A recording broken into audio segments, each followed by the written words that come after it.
નવસારીમાં પાલિકાના પાપે ફરી એકવાર લોકોને પાણી કાપ વેઠવાનો વારો આવ્યો। નહેરના સમારકામના કારણે એક મહિનો પાણીનું રોટેશન બંધ થયું। જૂના નવસારી પાલિકા હદ વિસ્તારમાં નહેર આધારિત પાણી યોજના છે, જેમાં નહેરનું પાણી શહેરના દુધિયા તળાવ અને દેસાઈ તળાવમાં ઠાલવી શુદ્ધ કરી શહેરીજનોને આપવામાં આવતું હતું।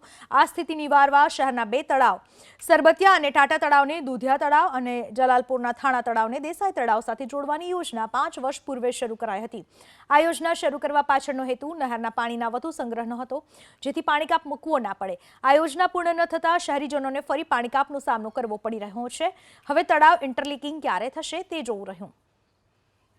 આ કેવા વહીવટમાં સમજ નથી પડતી। પાઇપો કેટલા મોંઘા લઈને બી કામ અધૂરા થતા નથી ને શહેરને પાણીમાં આપતા જ નથી કે શું કરે છે સમજ નથી પડતી। અત્યારે તો 1 કલાક પાણી આવે તે બી પૂરા ફોર્સથી પાણી નથી આવતું કે લોકોને હળમાળી અને બંબા બોલાવતા બી બંબા બી પહોંચી વળશે નહીં તેવી હાલત થઈ રહી છે। નહેર જે પ્રકારે વર્ષમાં એકવાર રિપેરિંગ કરવામાં આવે છે અને એના કારણસર આ 1 મહિનો બંધ કરવામાં આવ્યું છે, મતલબમાં એક જ ટાઈમ પાણી મળશે। તો મારો સવાલ એ આવે પહેલાં તો કે આ દર વર્ષે નહેરને રિપેર કરવાનું કેમ થાય છે?